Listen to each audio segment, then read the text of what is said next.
कहा जाता है कि नाम में क्या रखा है, नाम से क्या फर्क पड़ता है, नाम से क्या हो जाता है। पर साहब, नाम में बहुत कुछ रखा होता है। नाम में ही आपके मजहब पता चलता है, नाम में ही आपकी जाति का पता चलता है, नाम से ही आपके सोच का पता चलता है, और नाम से ही आपके इलाके का पहचान होता है। यानी नाम आपका एक पूरा परिचय है, पूरा कंप्लीट आपका इंट्रोडक्शन है, आपका नाम। लेकिन अगर यही नाम आपके लिए खतरा बन जाए और आपकी अपनी पहचान आपके लिए खतरा बन जाए तो उसे क्या कहेंगे? उसे ही आज के दौर में कहते हैं मुसलमान, मुसलमान और मुसलमान। जय दोस्तों, मैं हूं शम्स तबरेज और आप देख रहे हैं टाइम्स मेल। क्या कोई सोच सकता है कि एक नाम की वजह से क्या फर्क पड़ता है? क्या कोई ये सोच सकता है कि आपके चेहरे से क्या फर्क पड़ता है, आपके तन पर पड़े लिबास की वजह से क्या फर्क पड़ता है? क्या कोई सोच सकता है कि आप अपने बालों को ढकने के लिए, अपने सर को ढकने के लिए, अपने चेहरे को ढकने के लिए अगर आप हिजाब का इस्तेमाल करते हैं तो आपके हिजाब से क्या फर्क पड़ता है?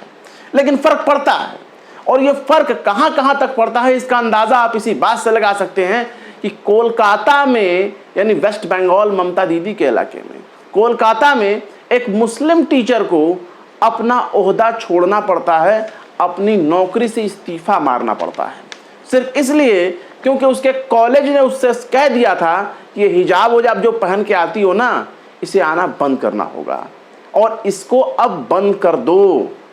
लेकिन वो मुस्लिम लड़की भी कोई मामूली नहीं थी, वो मुस्लिम महिला कोई ऐसी भी नहीं थी कि कॉलेज के धमकी की वजह से डर जाए। उसने अपने हिजाब, अपने नाम, अपने पहचान से कोई समझौता नहीं किया। उसने अपनी नौकरी को ही इस्तीफा मार दिया, अपनी नौकरी को ही ठोकर मार दिया। लेकिन उसने अपने हिजाब से कोई समझौता नहीं किया, ना उसने अपने पहचान की वजह से कोई समझौता किया, और ना ही उसने अपने हिजाब को लेकर नौकरी को तरजीह दी। उसने नौकरी को कुछ नहीं समझा, नौकरी को एक ढेला बराबर भी नहीं समझा, और उसने नौकरी को लात मार दी। पर सवाल यहाँ यह है कि कोलकाता जैसे एक जगह पर, अब वो भी कॉलेज कोई ऐसा वैसा नहीं, वो एक लॉ कॉलेज है। अब आप सोचिए कि कानून की पढ़ाई जहां होती है और वही टीचर अगर देश में हासिल संवैधानिक अधिकारों के होते हुए अगर उसे अपनी पहचान की वजह से, अपने कपड़ों की वजह से, अपने लिबास की वजह से अगर उसे इस्तीफा देना पड़ता है तो आज के दौर में ये सबसे शर्मनाक और घटिया माना जाएगा। लेकिन उससे भी ज्यादा शर्मनाक बात यह है कि ये उस ममता दीदी के राज में हो गया, ये काम उस ममता बनर्जी की तृणमूल कांग्रेस की सरकार में हो गया, जिसके बारे में कोई सोच ही नहीं सकता। इस्तीफे की खबर जब वायरल होती है, जब हर तरफ इस्तीफे की बात फैलने लगती है, तब पता है कॉलेज क्या कहता है? कॉलेज तुरंत घुटनों पर आ जाता है। वो कहता है कि हमने उनको मनाने का काम शुरू कर दिया है, हमने कहा है कि आप कॉलेज आइए, ड्यूटी अपनी ज्वाइन करिए, इस्तीफा अपना ले जाइए। हमसे तो गलतफहमी हो गई। साहब, ये गलतफहमी क्या चीज होती है और गलतफहमी कैसे हो गई कि उसे अपनी नौकरी छोड़नी पड़ी? आखिर ये किस टाइप की गलतफहमी है? ये पूरा मामला कोलकाता के LGD लॉ कॉलेज का बताया जा रहा है, जो कोलकाता यूनिवर्सिटी से अटैच्ड है, और ये एक प्राइवेट कॉलेज है।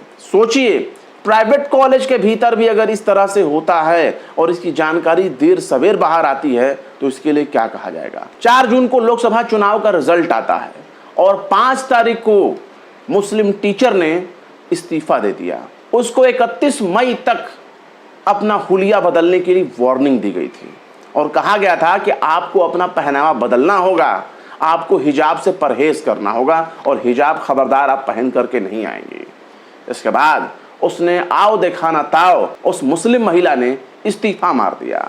पर उस मुस्लिम खातून के बारे में भी आपको जानना चाहिए। उस मुस्लिम खातून का नाम है संजीदा कादर, और संजीदा कादर ने झुकने से मना कर दिया। संजीदा कादर झुकने से बिल्कुल इनकार कर गई और संजीदा कादर ने बहुत दिलेरी के साथ इस्तीफा दे दिया।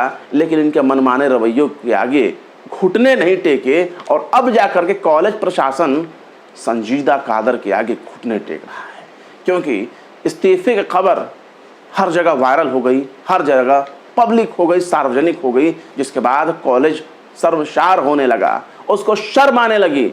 अब वो कह रहा है कि हमने ये गलतफहमी की वजह से कर दिया। ये सब गलतफहमी की वजह से हो गया। संजीदा कादर अपनी नौकरी फिर से ज्वाइन कर सकती हैं, जबकि इस हालत ये है कि संजीदा कादर 3 साल से उस कॉलेज में पढ़ा रही थी और ये कॉलेज प्राइवेट है।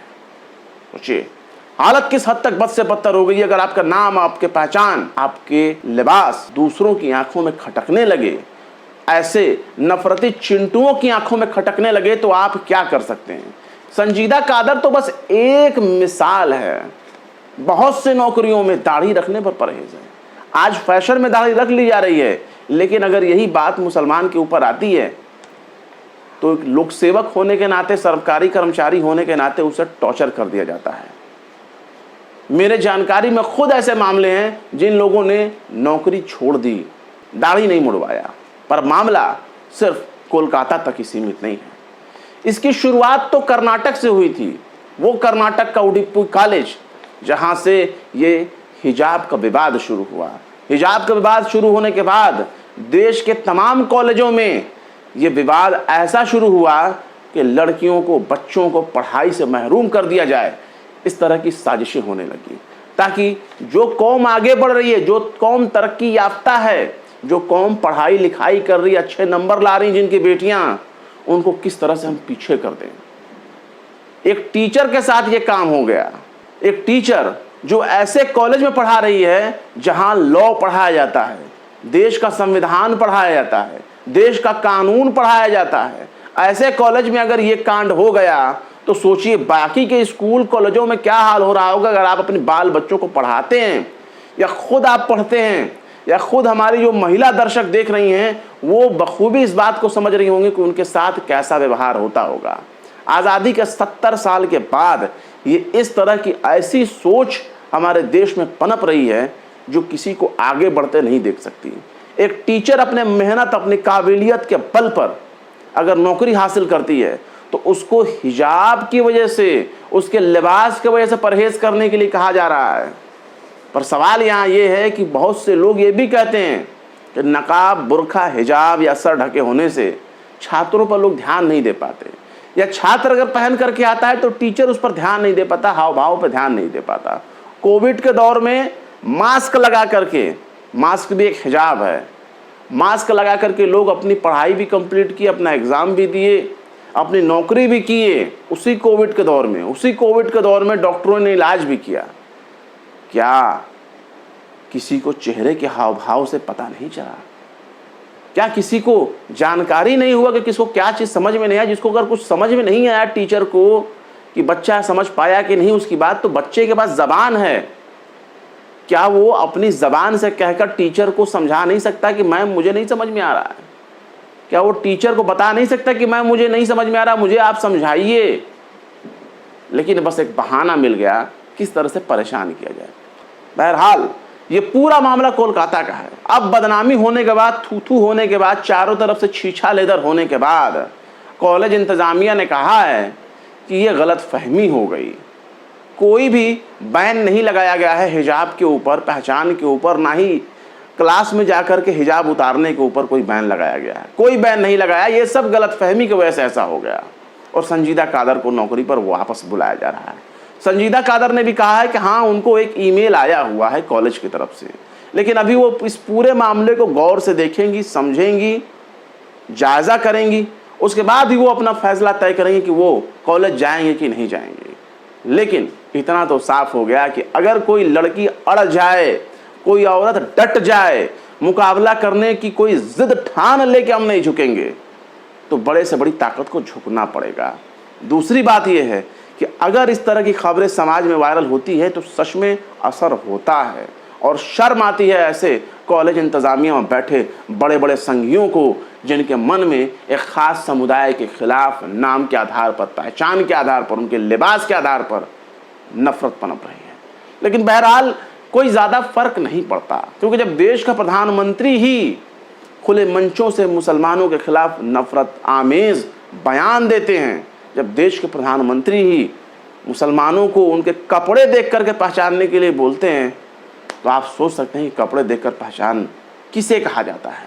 अभी तो आपने वो सीन देखा ही नहीं जिसमें सतनामियों ने जिला कलेक्ट्रेट को ही फूंक दिया। बाद में आपको हम वो खबर बताएंगे, लेकिन आप ये जान लीजिए कि कपड़े देख करके आप क्या पहचान सकते हैं ये कौन लोग थे, क्या उनकी पहचान आप तय कर सकते हैं। ये नफरत भारतीय जनता पार्टी की राजनीति की देन है, ये नफरत संघ की देन है। संघ भले ही बीजेपी को आईना दिखावे, बीजेपी भले ही अपनी नजरें चुराए, लेकिन अगर आप ये सोचते हैं कि लोग दोनों एक दूसरे को आंखें दिखा रहे हैं तो बस एक भ्रम है आपका। ये बस दुनिया की नज़र में एक दिखावा है और दिखावे ज़्यादा कुछ नहीं, क्योंकि मूर्ख बनाना संघ और बीजेपी का काम है और वही वो काम करते आ रहे हैं। लेकिन संजीदा कादर ने जो काम किया है उसकी वाकई तारीफ होनी चाहिए। उसने डट कर मुकाबला किया, उसने झुका नहीं, इस्तीफा मार दिया। फिलहाल क्या कहेंगे इस खबर के बारे में कमेंट बॉक्स में जरूर बताएं। फिर मिलते हैं किसी और वीडियो में एक नई खबर के साथ। शम्स तबरेज को दीजिए इजाजत। जय हिंद। तो देख लिया आपने हमारे इस वीडियो को। हमें उम्मीद है कि आपने हमारे वीडियो को लाइक किया होगा और दूसरों को भी शेयर किया होगा। अगर अभी तक आपने हमारे चैनल टाइम्स मेल को सब्सक्राइब नहीं किया है तो जल्दी से सब्सक्राइब कर दें और बेल आइकन भी प्रेस कर दें।